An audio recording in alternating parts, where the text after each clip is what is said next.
The Shoes of Fortune. By Hans Christian Andersen. IA beginning. Every author has some peculiarity in his descriptions or in his style of writing.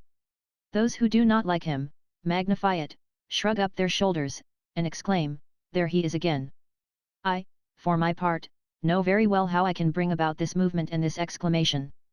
It would happen immediately if I were to begin here, as I intended to do, with, "Rome has its Corso, Naples its Toledo, ah, that Andersen, there he is again," they would cry, yet I must, to please my fancy, continue quite quietly, and add, "But Copenhagen has its East Street." Here, then, we will stay for the present. In one of the houses not far from the New Market a party was invited, a very large party, in order, as is often the case, to get a return invitation from the others.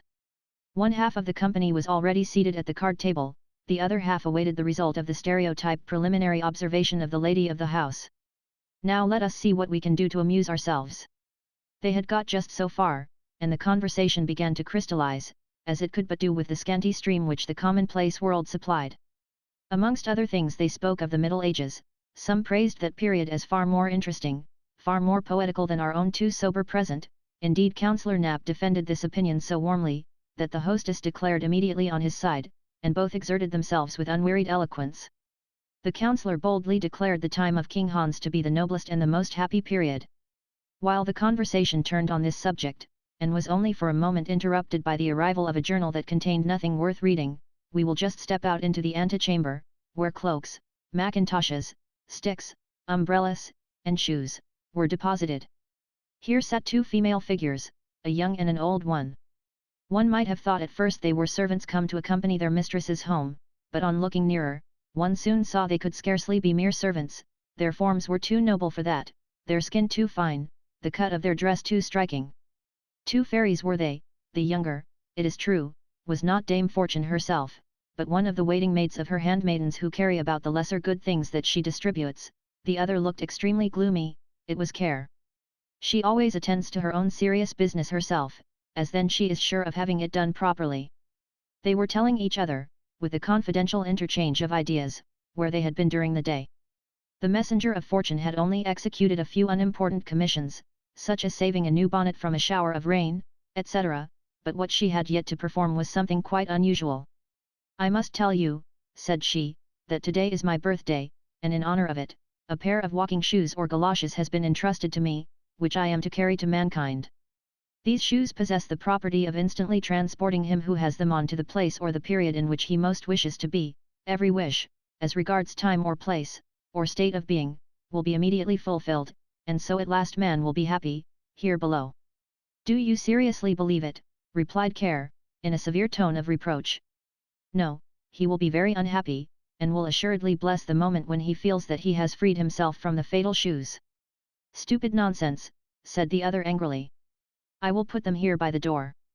Someone will make a mistake for certain and take the wrong ones, he will be a happy man." Such was their conversation. To what happened to the councillor? It was late. Councillor Knapp, deeply occupied with the times of King Hans, intended to go home, and malicious fate managed matters so that his feet, instead of finding their way to his own galoshes, slipped into those of Fortune. Thus caparisoned the good man walked out of the well-lighted rooms into East Street. By the magic power of the shoes he was carried back to the times of King Hans, on which account his foot very naturally sank in the mud and puddles of the street, there having been in those days no pavement in Copenhagen. "Well, this is too bad. How dirty it is here," sighed the councillor. "As to a pavement, I can find no traces of one, and all the lamps, it seems, have gone to sleep." The moon was not yet very high, it was besides rather foggy, so that in the darkness all objects seemed mingled in chaotic confusion. At the next corner hung a votive lamp before a Madonna, but the light it gave was little better than none at all. Indeed, he did not observe it before he was exactly under it, and his eyes fell upon the bright colours of the pictures which represented the well-known group of the Virgin and the infant Jesus. "That is probably a wax-work show," thought he, and the people delay taking down their sign in hopes of a late visitor or two. A few persons in the costume of the time of King Hans passed quickly by him. "How strange they look! The good folks come probably from a masquerade." Suddenly was heard the sound of drums and fifes, the bright blaze of a fire shot up from time to time, and its ruddy gleam seemed to contend with the bluish light of the torches. The councillor stood still, and watched a most strange procession pass by. First came a dozen drummers, who understood pretty well how to handle their instruments, then came halberdiers, and some armed with crossbows. The principal person in the procession was a priest. Astonished at what he saw, the councillor asked what was the meaning of all this mummery, and who that man was. "That's the Bishop of Zealand," was the answer. "Good heavens! What has taken possession of the bishop?" sighed the councillor, shaking his head. It certainly could not be the bishop, even though he was considered the most absent man in the whole kingdom, and people told the drollest anecdotes about him. Reflecting on the matter, and without looking right or left, the councillor went through East Street and across the Habro-Platz. The bridge leading to Palace Square was not to be found. Scarcely trusting his senses, the nocturnal wanderer discovered a shallow piece of water, and here fell in with two men who very comfortably were rocking to and fro in a boat. "Does your honour want to cross the ferry to the Holm?" asked they. "Across to the Holm," said the councillor, who knew nothing of the age in which he at that moment was. "No, I am going to Christianshafen, to Little Market Street." Both men stared at him in astonishment. "Only just tell me where the bridge is," said he. "It is really unpardonable that there are no lamps here, and it is as dirty as if one had to wade through a morass." The longer he spoke with the boatman, the more unintelligible did their language become to him. "I don't understand your Bornholmish dialect," said he at last, angrily, and turning his back upon them. He was unable to find the bridge, there was no railway either. "It is really disgraceful what a state this place is in," muttered he to himself. Never had his age, with which, however, he was always grumbling, seemed so miserable as on this evening. "I'll take a hackney coach," thought he. But where were the hackney coaches? Not one was to be seen. "I must go back to the New Market, there, it is to be hoped, I shall find some coaches, for if I don't, I shall never get safe to Christianshafen." So off he went in the direction of East Street, and had nearly got to the end of it when the moon shone forth. "God bless me! What wooden scaffolding is that which they have set up there?" cried he involuntarily, as he looked at East Gate, which, in those days, was at the end of East Street. He found, however, a little side door open, and through this he went, and stepped into our New Market of the present time. It was a huge desolate plain, some wild bushes stood up here and there, while across the field flowed a broad canal or river. Some wretched hovels for the Dutch sailors, resembling great boxes, and after which the place was named, lay about in confused disorder on the opposite bank. "I either behold a Fata Morgana, or I am regularly tipsy," whimpered out the councillor. "But what's this?" He turned round anew, firmly convinced that he was seriously ill. He gazed at the street formerly so well known to him, and now so strange in appearance, and looked at the houses more attentively. Most of them were of wood, slightly put together, and many had a thatched roof. "No, I am far from well," sighed he, "and yet I drank only one glass of punch, but I cannot suppose it was, too, really very wrong to give us punch and hot salmon for supper. I shall speak about it at the first opportunity. I have half a mind to go back again, and say what I suffer. But no, that would be too silly, and heaven only knows if they are up still." He looked for the house, but it had vanished. "It is really dreadful," groaned he with increasing anxiety, "I cannot recognize East Street again, there is not a single decent shop from one end to the other. Nothing but wretched huts can I see anywhere, just as if I were at Ringstead. Oh! I am ill. I can scarcely bear myself any longer. Where the deuce can the house be? It must be here on this very spot, yet there is not the slightest idea of resemblance, to such a degree has everything changed this night. At all events here are some people up and stirring. Oh! Oh! I am certainly very ill." He now hit upon a half-open door, through a chink of which a faint light shone. It was a sort of hostelry of those times, a kind of public house.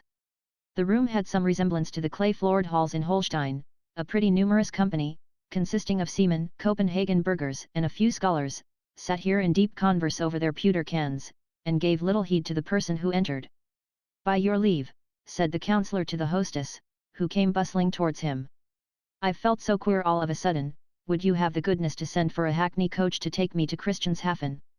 The woman examined him with eyes of astonishment, and shook her head. She then addressed him in German. The councillor thought she did not understand Danish, and therefore repeated his wish in German.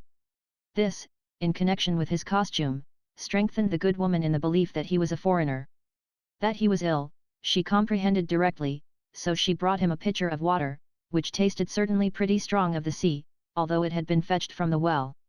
The counsellor supported his head on his hand, drew a long breath, and thought over all the wondrous things he saw around him. "Is this the daily news of this evening?" he asked mechanically, as he saw the hostess push aside a large sheet of paper. The meaning of this counsellorship query remained, of course, a riddle to her, yet she handed him the paper without replying. It was a coarse woodcut, representing a splendid meteor as seen in the town of Cologne, which was to be read below in bright letters. "That is very old," said the counsellor, whom this piece of antiquity began to make considerably more cheerful. "Pray, how did you come into possession of this rare print? It is extremely interesting, although the whole is a mere fable. Such Matteo Rouse appearances are to be explained in this way, that they are the reflections of the aurora borealis, and it is highly probable they are caused principally by electricity." Those persons who were sitting nearest him and heard his speech, stared at him in wonderment, and one of them rose, took off his hat respectfully, and said with a serious countenance, "You are no doubt a very learned man, monsieur." "Oh no," answered the counsellor, "I can only join in conversation on this topic and on that, as indeed one must do according to the demands of the world at present." "Modestia is a fine virtue," continued the gentleman, "however, as to your speech, I must say me issacus videtur, yet I am willing to suspend my judicium." "May I ask with whom I have the pleasure of speaking?" asked the counsellor. "I am a bachelor in theologia," answered the gentleman with a stiff reverence. This reply fully satisfied the counsellor, the title suited the dress.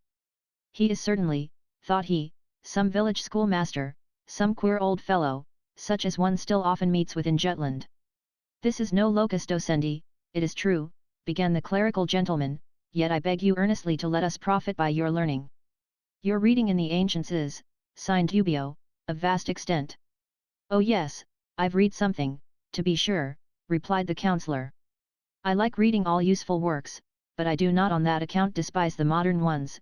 'Tis only the unfortunate tales of everyday life that I cannot bear. We have enough and more than enough such in reality." "Tales of everyday life," said our bachelor inquiringly. "I mean those new-fangled novels, twisting and writhing themselves in the dust of commonplace, which also expect to find a reading public." "Oh," exclaimed the clerical gentleman smiling, "there is much wit in them, besides they are read at court. The king likes the history of Sir Iffvan and Sir Gawain particularly, which treats of King Arthur, and his Knights of the Round Table. He has more than once joked about it with his high vassals." "I have not read that novel," said the counsellor, "it must be quite a new one, that Heiberg has published lately." "No," answered the theologian of the time of King Hans, "that book is not written by a Heiberg, but was imprinted by Godfrey von Gemmen." "Oh, is that the author's name?" said the counsellor. "It is a very old name, and, as well as I recollect, he was the first printer that appeared in Denmark." "Yes, he is our first printer," replied the clerical gentleman hastily. So far all went on well.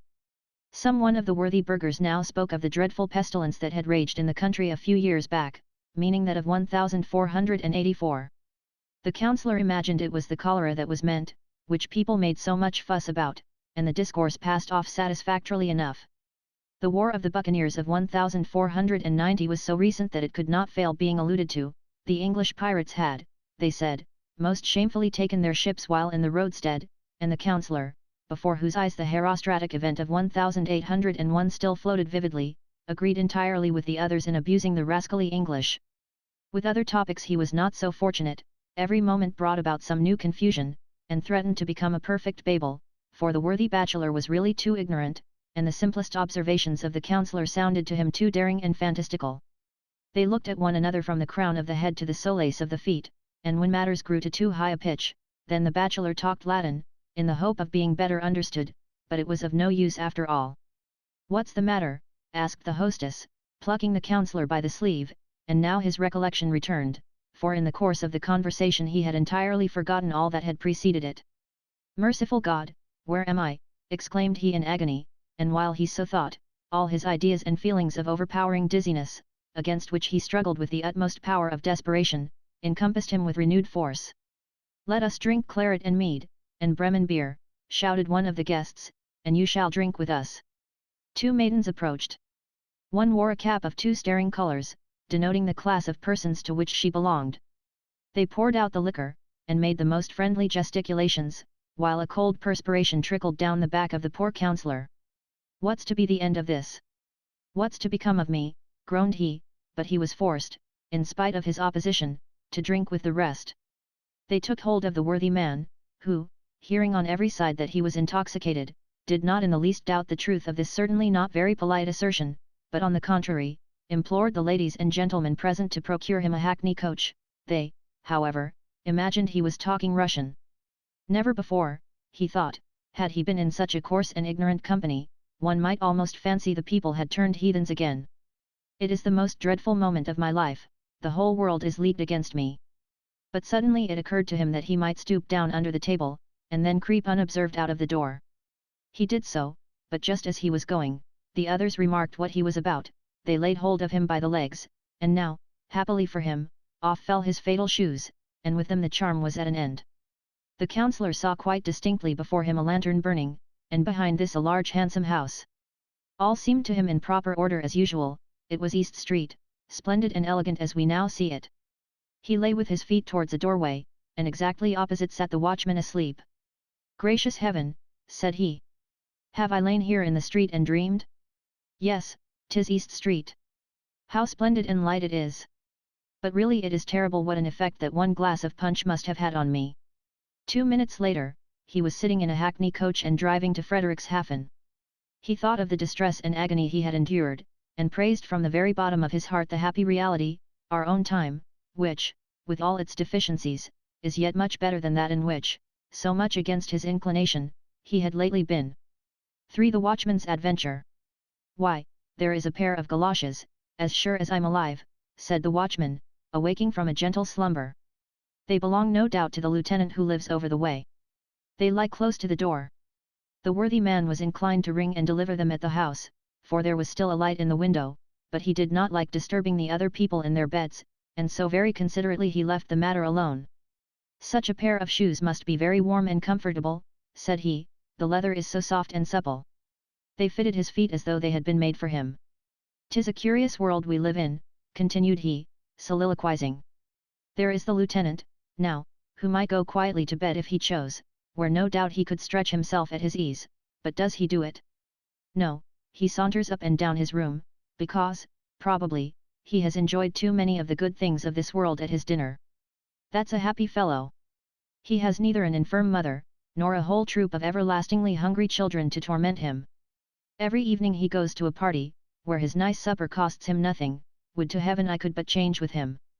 How happy should I be!" While expressing his wish, the charm of the shoes, which he had put on, began to work.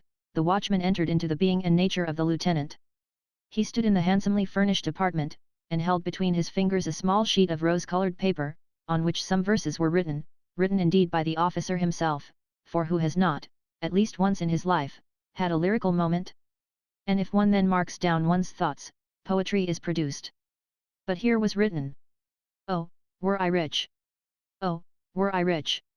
Such was my wish, yes such. When hardly 3 feet high, I longed for much. Oh, were I rich! An officer were I, with sword and uniform and plume so high. And the time came, an officer was I. But yet I grew not rich. Alas, poor me! Have pity, thou, who all man's wants dost see." I sat one evening sunk in dreams of bliss. A maid of 7 years old gave me a kiss. I at that time was rich in poesy and tales of old, though poor as poor could be. But all she asked for was this poesy. Then was I rich, but not in gold, poor me! As thou dost know, who all men's hearts canst see. Oh, were I rich! Oft asked I for this boon. The child grew up to womanhood full soon. She is so pretty, clever, and so kind. Oh, did she know what's hidden in my mind? A tale of old. Would she to me were kind. But I'm condemned to silence. Oh, poor me! As thou dost know, who all men's hearts canst see. Oh, were I rich in calm and peace of mind. My grief you then would not here written find. O thou, to whom I do my heart devote. Oh, read this page of glad days now remote.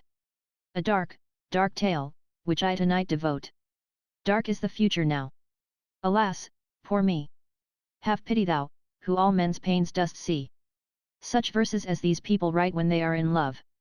But no man in his senses ever thinks of printing them. Hear one of the sorrows of life, in which there is real poetry, gave itself vent, not that barren grief which the poet may only hint at, but never depict in its detail, misery and want, that animal necessity, in short, to snatch at least at a fallen leaf of the breadfruit tree, if not at the fruit itself. The higher the position in which one finds oneself transplanted, the greater is the suffering. Everyday necessity is the stagnant pool of life, no lovely picture reflects itself therein. Lieutenant, love, and lack of money, that is a symbolic triangle, or much the same as the half of the shattered die of fortune. This the lieutenant felt most poignantly, and this was the reason he leant his head against the window, and sighed so deeply. The poor watchman out there in the street is far happier than I. He knows not what I term privation. He has a home, a wife, and children, who weep with him over his sorrows, who rejoice with him when he is glad.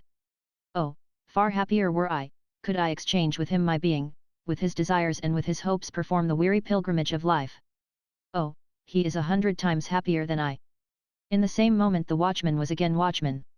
It was the shoes that caused the metamorphosis by means of which, unknown to himself, he took upon him the thoughts and feelings of the officer, but, as we have just seen, he felt himself in his new situation much less contented, and now preferred the very thing which but some minutes before he had rejected. So then the watchman was again watchman. That was an unpleasant dream, said he, but 'twas droll enough altogether. I fancied that I was the lieutenant over there, and yet the thing was not very much to my taste after all. I missed my good old mother and the dear little ones, who almost tear me to pieces for sheer love. He seated himself once more and nodded. The dream continued to haunt him, for he still had the shoes on his feet. A falling star shone in the dark firmament. There falls another star, said he, but what does it matter, there are always enough left. I should not much mind examining the little glimmering things somewhat nearer, especially the moon, for that would not slip so easily through a man's fingers. When we die, so at least says the student, for whom my wife does the washing, we shall fly about as light as a feather from one such a star to the other. That's, of course, not true, but 'twould be pretty enough if it were so. If I could but once take a leap up there, my body might stay here on the steps for what I care. Behold, there are certain things in the world to which one ought never to give utterance except with the greatest caution, but doubly careful must one be when we have the shoes of fortune on our feet. Now just listen to what happened to the watchman. As to ourselves, we all know the speed produced by the employment of steam, we have experienced it either on railroads, or in boats when crossing the sea, but such a flight is like the travelling of a sloth in comparison with the velocity with which light moves. It flies 19 million times faster than the best race horse, and yet electricity is quicker still. Death is an electric shock which our heart receives, the freed soul soars upwards on the wings of electricity. The sun's light wants 8 minutes and some seconds to perform a journey of more than 20 million of our Danish miles, borne by electricity, the soul wants even some minutes less to accomplish the same flight. To it the space between the heavenly bodies is not greater than the distance between the homes of our friends in town is for us, even if they live a short way from each other. Such an electric shock in the heart, however, costs us the use of the body here below, unless, like the watchman of East Street, we happen to have on the shoes of fortune. In a few seconds the watchman had done the 52,000 of our miles up to the moon, which, as everyone knows, was formed out of matter much lighter than our earth, and is, so we should say, as soft as newly fallen snow. He found himself on one of the many circumjacent mountain ridges with which we are acquainted by means of Dr. Madler's map of the moon. Within, down it sunk perpendicularly into a cauldron, about a Danish mile in depth, while below lay a town, whose appearance we can, in some measure, realize to ourselves by beating the white of an egg in a glass of water.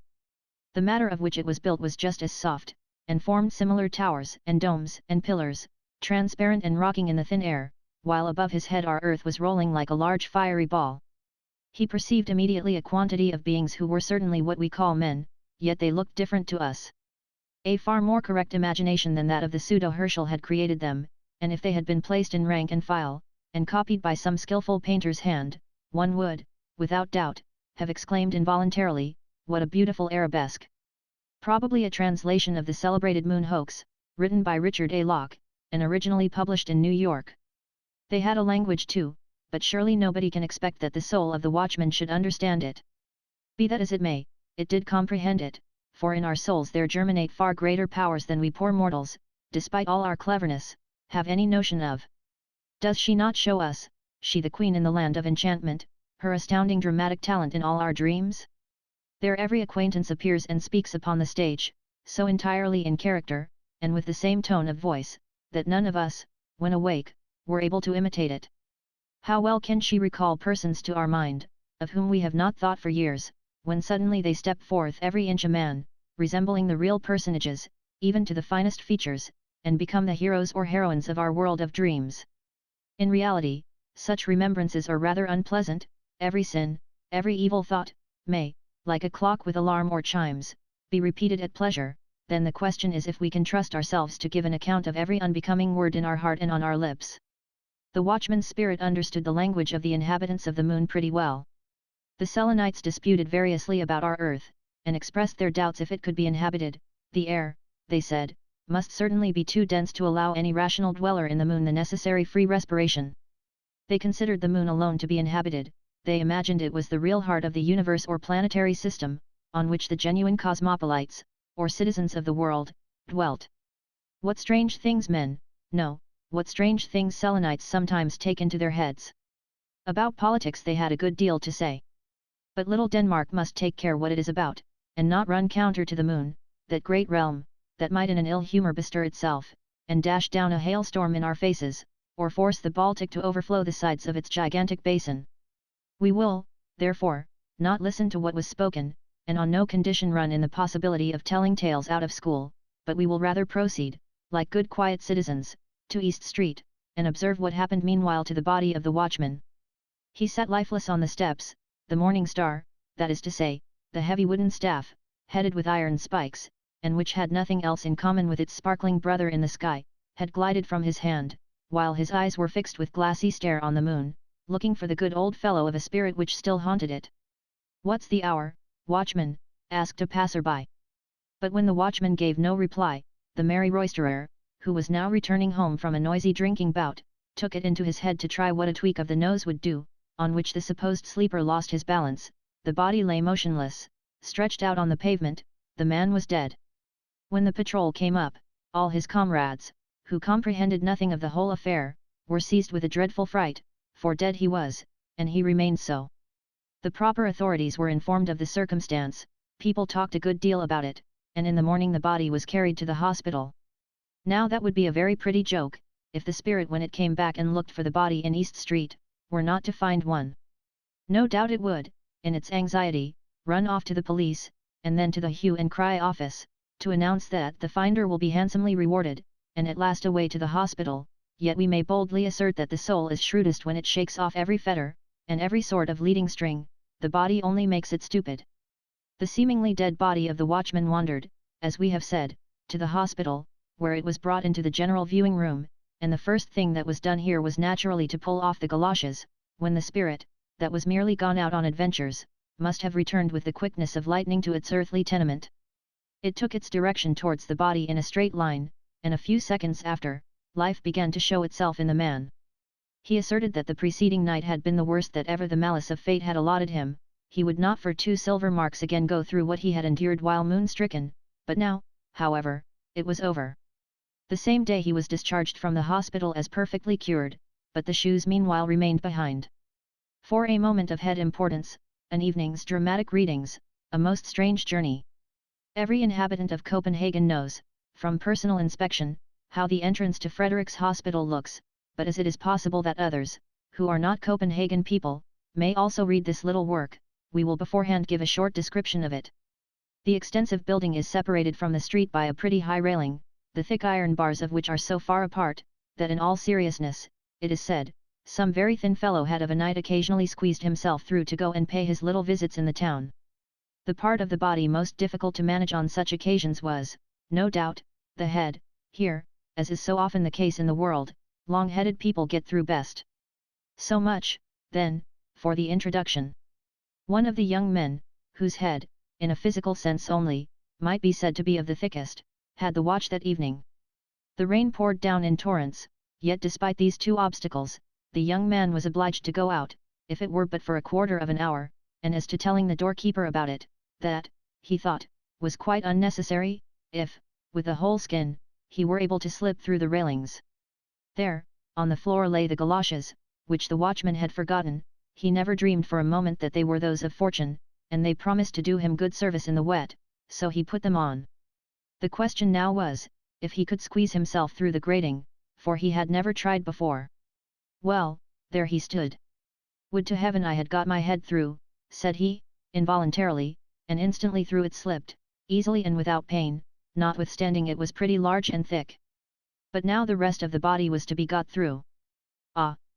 I am much too stout, groaned he aloud, while fixed as in a vice. I had thought the head was the most difficult part of the matter, oh. I really cannot squeeze myself through. He now wanted to pull his over-hasty head back again, but he could not. For his neck there was room enough, but for nothing more. His first feeling was of anger, his next that his temper fell to zero. The shoes of fortune had placed him in the most dreadful situation, and, unfortunately, it never occurred to him to wish himself free. The pitch-black clouds poured down their contents in still heavier torrents, not a creature was to be seen in the streets. To reach up to the bell was what he did not like, to cry aloud for help would have availed him little, besides, how ashamed would he have been to be found caught in a trap, like an outwitted fox. How was he to twist himself through? He saw clearly that it was his irrevocable destiny to remain a prisoner till dawn, or, perhaps, even late in the morning, then the smith must be fetched to file away the bars, but all that would not be done so quickly as he could think about it. The whole charity school, just opposite, would be in motion, all the new booths, with their not very courtier-like swarm of seamen, would join them out of curiosity, and would greet him with a wild hurrah. While he was standing in his pillory, there would be a mob, a hissing, and rejoicing, and jeering, 10 times worse than in the rows about the Jews some years ago. Oh, my blood is mounting to my brain, 'tis enough to drive one mad. I shall go wild. I know not what to do. Oh! Were I but loose, my dizziness would then cease, oh, were my head but loose. You see, he ought to have said that sooner, for the moment he expressed the wish his head was free, and cured of all his paroxysms of love, he hastened off to his room, where the pains consequent on the fright the shoes had prepared for him, did not so soon take their leave. But you must not think that the affair is over now, it grows much worse. The night passed, the next day also, but nobody came to fetch the shoes. In the evening dramatic readings were to be given at the little theatre in King Street.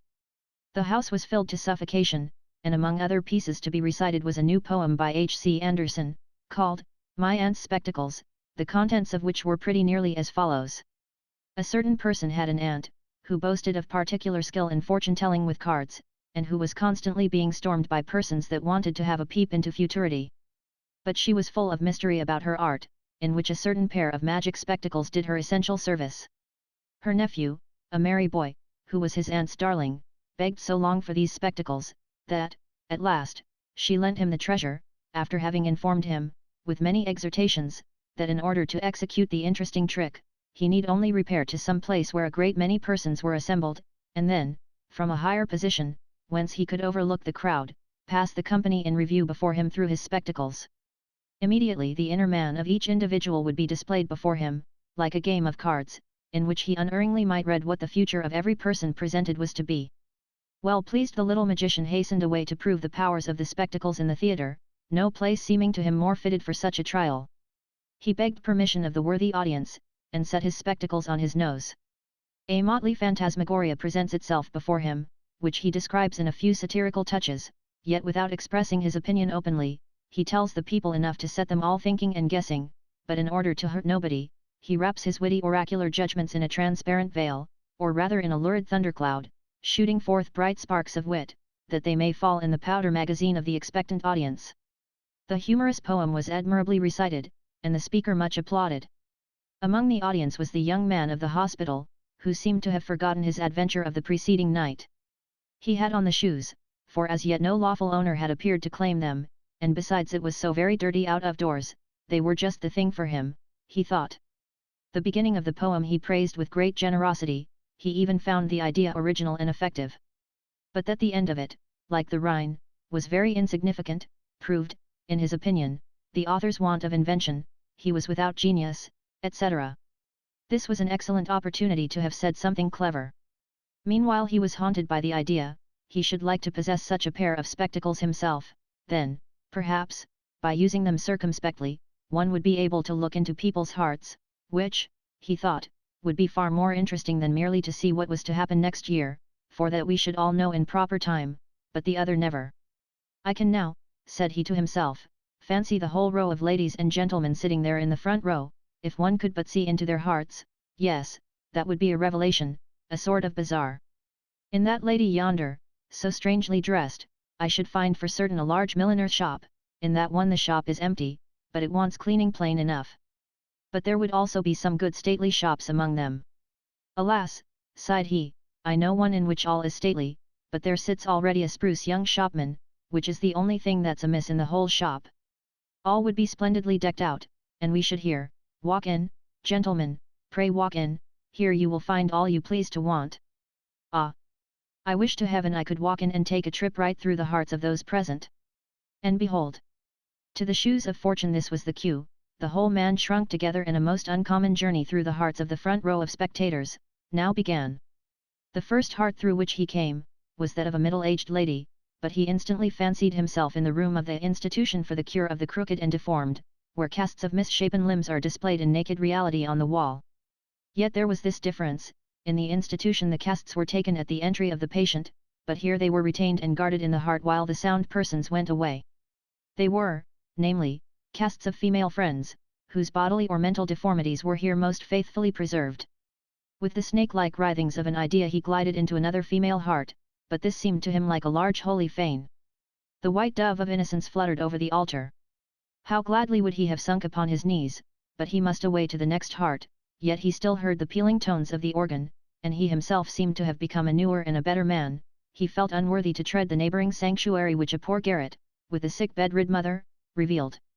But God's warm sun streamed through the open window, lovely roses nodded from the wooden flower boxes on the roof, and two sky-blue birds sang rejoicingly, while the sick mother implored God's richest blessings on her pious daughter. He now crept on hands and feet through a butcher's shop, at least on every side, and above and below, there was naught but flesh. It was the heart of a most respectable rich man, whose name is certain to be found in the directory. He was now in the heart of the wife of this worthy gentleman. It was an old, dilapidated, mouldering dovecot. The husband's portrait was used as a weathercock, which was connected in some way or other with the doors, and so they opened and shut of their own accord, whenever the stern old husband turned round. Hereupon he wandered into a boudoir formed entirely of mirrors, like the one in Castle Rosenberg, but here the glasses magnified to an astonishing degree. On the floor, in the middle of the room, sat, like a Dalai Lama, the insignificant self of the person, quite confounded at his own greatness. He then imagined he had got into a needle case full of pointed needles of every size. This is certainly the heart of an old maid, thought he. But he was mistaken.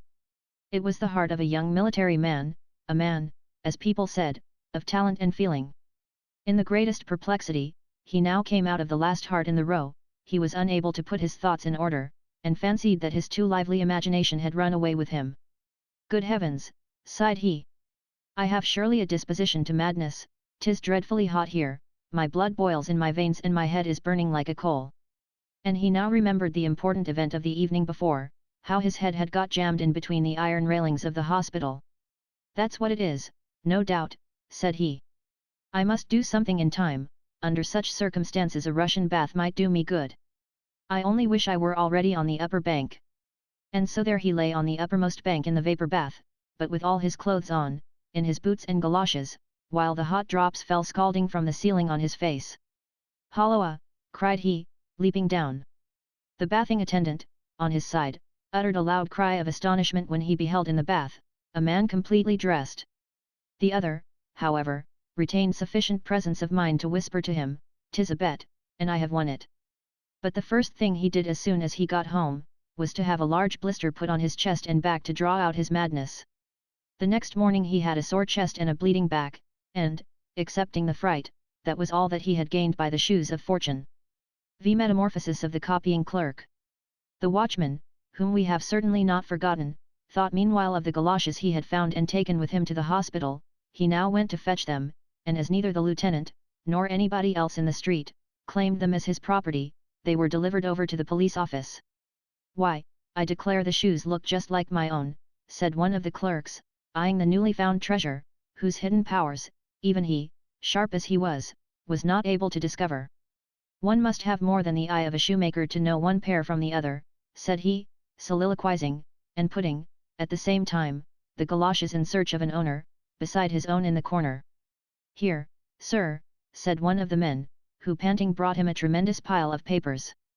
The copying clerk turned round and spoke a while with the man about the reports and legal documents in question, but when he had finished, and his eye fell again on the shoes, he was unable to say whether those to the left or those to the right belonged to him.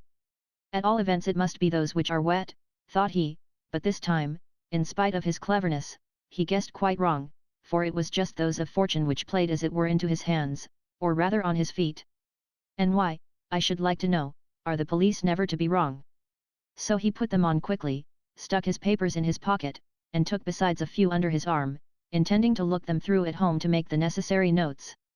It was noon, and the weather, that had threatened rain, began to clear up, while gaily dressed holiday folks filled the streets. A little trip to Fredericksburg would do me no great harm, thought he, for I, poor beast of burden that I am, have so much to annoy me, that I don't know what a good appetite is. 'Tis a bitter crust, alas! At which I am condemned to gnaw. Nobody could be more steady or quiet than this young man, we therefore wish him joy of the excursion with all our heart, and it will certainly be beneficial for a person who leads so sedentary a life. In the park he met a friend, one of our young poets, who told him that the following day he should set out on his long-intended tour. So you are going away again, said the clerk. You are a very free and happy being, we others are chained by the leg and held fast to our desk. Yes, but it is a chain, friend, which ensures you the blessed bread of existence, answered the poet. You need feel no care for the coming morrow, when you are old, you receive a pension. True, said the clerk, shrugging his shoulders, and yet you are the better off. To sit at one's ease and poetese, that is a pleasure, everybody has something agreeable to say to you, and you are always your own master. No, friend, you should but try what it is to sit from one year's end to the other occupied with and judging the most trivial matters. The poet shook his head, the copying clerk did the same. Each one kept to his own opinion, and so they separated. It's a strange race, those poets, said the clerk, who was very fond of soliloquizing. I should like some day, just for a trial, to take such nature upon me, and be a poet myself. I am very sure I should make no such miserable verses as the others. Today, methinks, is a most delicious day for a poet. Nature seems anew to celebrate her awakening into life. The air is so unusually clear, the clouds sail on so buoyantly, and from the green herbage a fragrance is exhaled that fills me with delight. For many a year have I not felt as at this moment. We see already, by the foregoing effusion, that he is become a poet.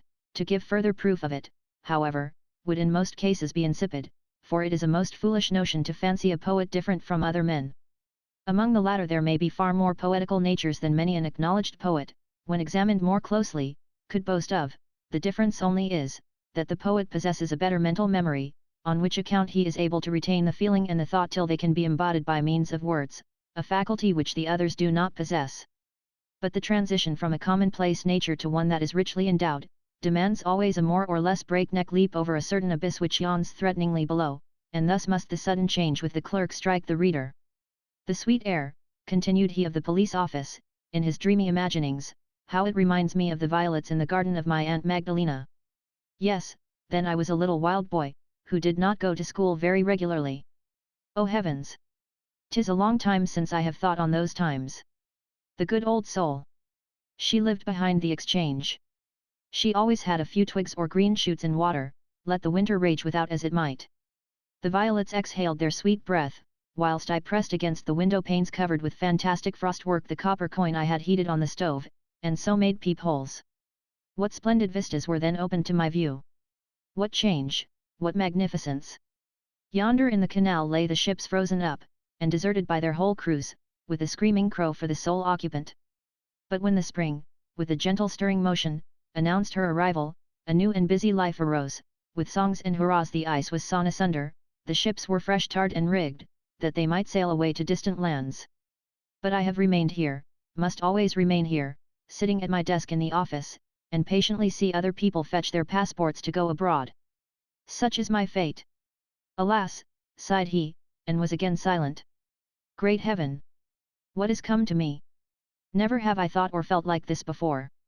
It must be the summer air that affects me with feelings almost as disquieting as they are refreshing.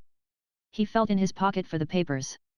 These police reports will soon stem the torrent of my ideas, and effectually hinder any rebellious overflowing of the time-worn banks of official duties, he said to himself consolingly, while his eye ran over the first page. Dame Tigbrith, Tragedy in 5 Acts. What is that? And yet it is undeniably my own handwriting. Have I written the tragedy? Wonderful, very wonderful, and this, what have I here? Intrigue on the ramparts, or the Day of Repentance, vaudeville with new songs to the most favourite airs. The deuce! Where did I get all this rubbish? Someone must have slipped it slyly into my pocket for a joke. There is too a letter to me, a crumpled letter and the seal broken. Yes, it was not a very polite epistle from the manager of a theatre, in which both pieces were flatly refused. Hem, said the clerk breathlessly, and quite exhausted he seated himself on a bank. His thoughts were so elastic, his heart so tender, and involuntarily he picked one of the nearest flowers. It is a simple daisy, just bursting out of the bud. What the botanist tells us after a number of imperfect lectures, the flower proclaimed in a minute. It related the mythos of its birth, told of the power of the sunlight that spread out its delicate leaves, and forced them to impregnate the air with their incense, and then he thought of the manifold struggles of life, which in like manner awaken the budding flowers of feeling in our bosom. Light and air contend with chivalric emulation for the love of the fair flower that bestowed her chief favours on the latter. Full of longing she turned towards the light, and as soon as it vanished, rolled her tender leaves together and slept in the embraces of the air. It is the light which adorns me, said the flower. But 'tis the air which enables thee to breathe, said the poet's voice. Close by stood a boy who dashed his stick into a wet ditch. The drops of water splashed up to the green leafy roof, and the clerk thought of the million of ephemera which in a single drop were thrown up to a height, that was as great doubtless for their size, as for us if we were to be hurled above the clouds. While he thought of this and of the whole metamorphosis he had undergone, he smiled, and said, I sleep and dream, but it is wonderful how one can dream so naturally, and know besides so exactly that it is but a dream. If only tomorrow on awaking, I could again call all to mind so vividly. I seem in unusually good spirits, my perception of things is clear, I feel as light and cheerful as though I were in heaven, but I know for a certainty, that if tomorrow a dim remembrance of it should swim before my mind, it will then seem nothing but stupid nonsense, as I have often experienced already, especially before I enlisted under the banner of the police, for that dispels like a whirlwind all the visions of an unfettered imagination. All we hear or say in a dream that is fair and beautiful is like the gold of the subterranean spirits, it is rich and splendid when it is given us, but viewed by daylight we find only withered leaves. Alas, he sighed quite sorrowful, and gazed at the chirping birds that hopped contentedly from branch to branch, they are much better off than I. To fly must be a heavenly art, and happy do I prize that creature in which it is innate. Yes. Could I exchange my nature with any other creature, I fain would be such a happy little lark. He had hardly uttered these hasty words when the skirts and sleeves of his coat folded themselves together into wings, the clothes became feathers, and the galoshes claws. He observed it perfectly, and laughed in his heart. Now then, there is no doubt that I am dreaming, but I never before was aware of such mad freaks as these. And up he flew into the green roof and sang, but in the song there was no poetry, for the spirit of the poet was gone. The shoes, as is the case with anybody who does what he has to do properly, could only attend to one thing at a time. He wanted to be a poet, and he was one, he now wished to be a merry chirping bird, but when he was metamorphosed into one, the former peculiarities ceased immediately. It is really pleasant enough, said he, the whole day long I sit in the office amid the driest law papers, and at night I fly in my dream as a lark in the gardens of Fredericksburg, one might really write a very pretty comedy upon it. He now fluttered down into the grass, turned his head gracefully on every side, and with his bill pecked the pliant blades of grass, which, in comparison to his present size, seemed as majestic as the palm branches of northern Africa. Unfortunately the pleasure lasted but a moment. Presently black night overshadowed our enthusiast, who had so entirely missed his part of copying clerk at a police office, some vast object seemed to be thrown over him. It was a large oilskin cap, which a sailor boy of the quay had thrown over the struggling bird. A coarse hand sought its way carefully in under the broad rim, and seized the clerk over the back and wings. In the first moment of fear, he called, indeed, as loud as he could, "You impudent little blackguard! I am a copying clerk at the police office, and you know you cannot insult any belonging to the constabulary force without a chastisement. Besides, you good-for-nothing rascal, it is strictly forbidden to catch birds in the royal gardens of Fredericksburg, but your blue uniform betrays where you come from." This fine tirade sounded, however, to the ungodly sailor boy like a mere pippy pie. He gave the noisy bird a knock on his beak, and walked on. He was soon met by two schoolboys of the upper class, that is to say as individuals, for with regard to learning they were in the lowest class in the school, and they bought the stupid bird.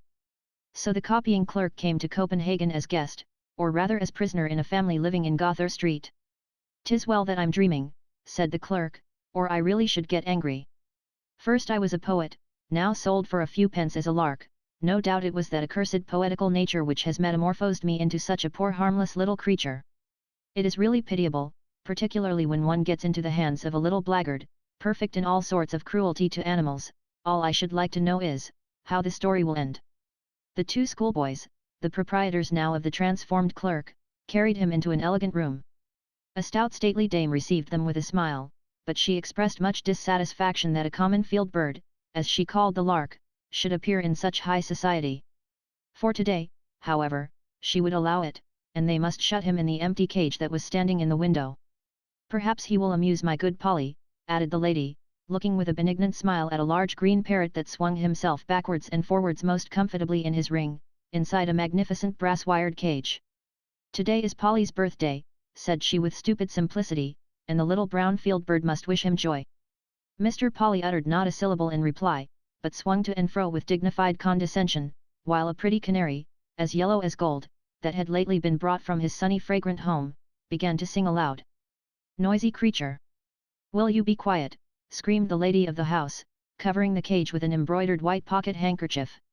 "Chirp, chirp," sighed he. That was a dreadful snowstorm, and he sighed again, and was silent. The copying clerk, or, as the lady said, the brown field bird, was put into a small cage, close to the canary, and not far from my good Polly. The only human sounds that the parrot could bawl out were, "Come, let us be men." Everything else that he said was as unintelligible to everybody as the chirping of the canary, except to the clerk, who was now a bird too. He understood his companion perfectly. "I flew about beneath the green palms and the blossoming almond trees," sang the canary, "I flew around, with my brothers and sisters, over the beautiful flowers, and over the glassy lakes, where the bright water plants nodded to me from below. There, too, I saw many splendidly dressed paroquets, that told the drollest stories, and the wildest fairy tales without end." "Oh, those were uncouth birds," answered the parrot. "They had no education, and talked of whatever came into their head. If my mistress and all her friends can laugh at what I say, so may you too, I should think. It is a great fault to have no taste for what is witty or amusing. Come, let us be men. Ah, you have no remembrance of love for the charming maidens that danced beneath the outspread tents beside the bright fragrant flowers? Do you no longer remember the sweet fruits, and the cooling juice in the wild plants of our never-to-be-forgotten home?" said the former inhabitant of the Canary Isles, continuing his dithyrambic. "Oh, yes," said the parrot, "but I am far better off here. I am well fed, and get friendly treatment. I know I am a clever fellow, and that is all I care about. Come, let us be men. You are of a poetical nature, as it is called. I, on the contrary, possess profound knowledge and inexhaustible wit. You have genius, but clear-sighted, calm discretion does not take such lofty flights, and utter such high natural tones. For this they have covered you over, they never do the like to me, for I cost more. Besides, they are afraid of my beak, and I have always a witty answer at hand. Come, let us be men. O warm spicy land of my birth, sang the canary bird, I will sing of thy dark green bowers, of the calm bays where the pendant boughs kiss the surface of the water, I will sing of the rejoicing of all my brothers and sisters where the cactus grows in wanton luxuriance. Spare us your elegiac tones, said the parrot giggling. Rather speak of something at which one may laugh heartily. Laughing is an infallible sign of the highest degree of mental development. Can a dog, or a horse laugh? No, but they can cry. The gift of laughing was given to man alone. Ha! Ha! Ha! Screamed Polly, and added his stereotype witticism. Come, let us be men. Poor little Danish grey bird, said the canary, you have been caught too. It is, no doubt, cold enough in your woods, but there at least is the breath of liberty, therefore fly away. In the hurry they have forgotten to shut your cage, and the upper window is open. Fly, my friend, fly away. Farewell. Instinctively the clerk obeyed, with a few strokes of his wings he was out of the cage, but at the same moment the door, which was only ajar, and which led to the next room, began to creak, and supple and creeping came the large tomcat into the room, and began to pursue him. The frightened canary fluttered about in his cage, the parrot flapped his wings, and cried, "Come, let us be men." The clerk felt a mortal fright, and flew through the window, far away over the houses and streets. At last he was forced to rest a little. The neighbouring house had a something familiar about it, a window stood open, he flew in, it was his own room. He perched upon the table. "Come, let us be men," said he, involuntarily imitating the chatter of the parrot, and at the same moment he was again a copying clerk, but he was sitting in the middle of the table. "Heaven help me," cried he. "How did I get up here, and so buried in sleep, too? After all, that was a very unpleasant, disagreeable dream that haunted me. The whole story is nothing but silly, stupid nonsense. 6. The best that the galoshes gave. The following day, early in the morning, while the clerk was still in bed, someone knocked at his door. It was his neighbour, a young divine, who lived on the same floor. He walked in. "Lend me your galoshes," said he, "it is so wet in the garden, though the sun is shining most invitingly. I should like to go out a little." He got the galoshes, and he was soon below in a little duodecimo garden, where between two immense walls a plum tree and an apple tree were standing. Even such a little garden as this was considered in the metropolis of Copenhagen as a great luxury. The young man wandered up and down the narrow paths, as well as the prescribed limits would allow. The clock struck 6, without was heard the horn of a post-boy. To travel," exclaimed he, overcome by most painful and passionate remembrances. "That is the happiest thing in the world. That is the highest aim of all my wishes. Then at last would the agonizing restlessness be allayed, which destroys my existence. But it must be far, far away. I would behold magnificent Switzerland, I would travel to Italy, and—" It was a good thing that the power of the galoshes worked as instantaneously as lightning in a powder magazine would do, otherwise the poor man with his overstrained wishes would have travelled about the world too much for himself as well as for us. In short, he was travelling. He was in the middle of Switzerland, but packed up with 8 other passengers in the inside of an eternally creaking diligence. His head ached till it almost split, his weary neck could hardly bear the heavy load, and his feet, pinched by his torturing boots, were terribly swollen. He was in an intermediate state between sleeping and waking, at variance with himself, with his company, with the country, and with the government. In his right pocket he had his letter of credit, in the left his passport, and in a small leathern purse some double Louis d'or, carefully sewn up in the bosom of his waistcoat. Every dream proclaimed that one or the other of these valuables was lost, wherefore he started up as in a fever, and the first movement which his hand made, described a magic triangle from the right pocket to the left, and then up towards the bosom, to feel if he had them all safe or not. From the roof inside the carriage, umbrellas, walking sticks, hats, and sundry other articles were depending, and hindered the view, which was particularly imposing. He now endeavoured as well as he was able to dispel his gloom, which was caused by outward chance circumstances merely, and on the bosom of nature imbibe the milk of purest human enjoyment. Grand, solemn, and dark was the whole landscape around. The gigantic pine forests, on the pointed crags, seemed almost like little tufts of heather, coloured by the surrounding clouds. It began to snow, a cold wind blew and roared as though it were seeking a bride. "Ah," sighed he, "were we only on the other side the Alps, then we should have summer, and I could get my letters of credit cashed. The anxiety I feel about them prevents me enjoying Switzerland. Were I but on the other side." And so saying he was on the other side in Italy, between Florence and Rome. Lake Trasimene, illumined by the evening sun, lay like flaming gold between the dark blue mountain ridges. Here, where Hannibal defeated Flaminius, the rivers now held each other in their green embraces. Lovely, half-naked children tended a herd of black swine, beneath a group of fragrant laurel trees, hard by the roadside. Could we render this inimitable picture properly, then would everybody exclaim, "Beautiful, unparalleled Italy!" But neither the young divine said so, nor any one of his grumbling companions in the coach of the vetturino. The poisonous flies and gnats swarmed around by thousands, in vain one waved myrtle branches about like mad, the audacious insect population did not cease to sting, nor was there a single person in the well-crammed carriage whose face was not swollen and sore from their ravenous bites. The poor horses, tortured almost to death, suffered most from this truly Egyptian plague. The flies alighted upon them in large disgusting swarms, and if the coachman got down and scraped them off, hardly a minute elapsed before they were there again. The sun now set. A freezing cold, though of short duration, pervaded the whole creation. It was like a horrid gust coming from a burial vault on a warm summer's day, but all around the mountains retained that wonderful green tone which we see in some old pictures, and which, should we not have seen a similar play of color in the south, we declare at once to be unnatural. It was a glorious prospect, but the stomach was empty, the body tired, all that the heart cared and longed for was good night quarters, yet how would they be? For these one looked much more anxiously than for the charms of nature, which everywhere were so profusely displayed. The road led through an olive grove, and here the solitary inn was situated. 10 or 12 crippled beggars had encamped outside. The healthiest of them resembled, to use an expression of Marriott's, Hunger's eldest son when he had come of age. The others were either blind, had withered legs and crept about on their hands, or withered arms and fingerless hands. It was the most wretched misery, dragged from among the filthiest rags. Excellenza, miserabili, sighed they, thrusting forth their deformed limbs to view. Even the hostess, with bare feet, uncombed hair, and dressed in a garment of doubtful color, received the guests grumblingly. The doors were fastened with a loop of string, the floor of the rooms presented a stone paving half torn up, bats fluttered wildly about the ceiling, and as to the smell therein, no, that was beyond description. You had better lay the cloth below in the stable, said one of the travellers, there, at all events, one knows what one is breathing. The windows were quickly opened, to let in a little fresh air.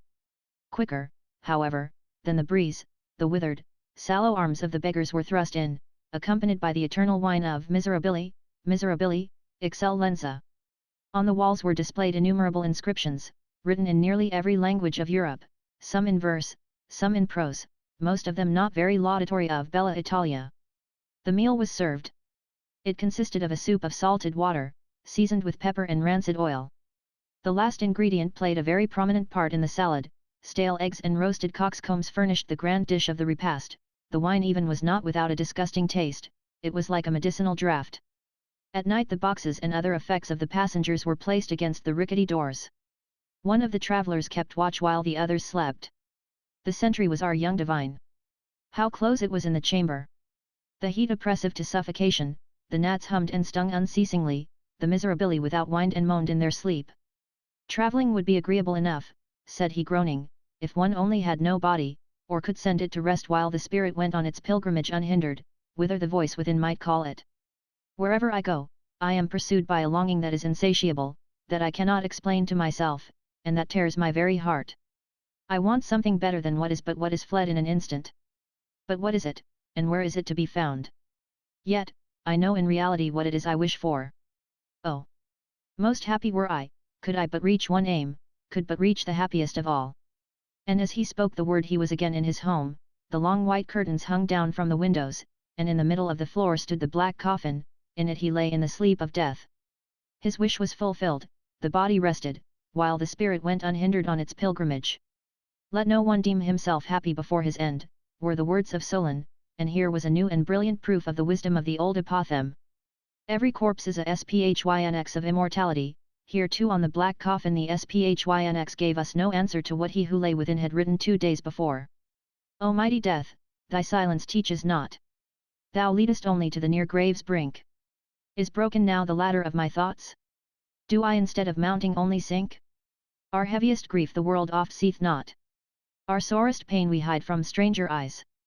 And for the sufferer there is nothing left but the green mountain that o'er the coffin lies. 2 figures were moving in the chamber. We knew them both, it was the fairy of care, and the emissary of fortune. They both bent over the corpse. Do you now see, said Care, what happiness your galoshes have brought to mankind? To him, at least, who slumbers here, they have brought an imperishable blessing, answered the other. Ah no, replied Care. He took his departure himself, he was not called away. His mental powers here below were not strong enough to reach the treasures lying beyond this life, and which his destiny ordained he should obtain. I will now confer a benefit on him. And she took the galoshes from his feet, his sleep of death was ended, and he who had been thus called back again to life arose from his dread couch in all the vigour of youth.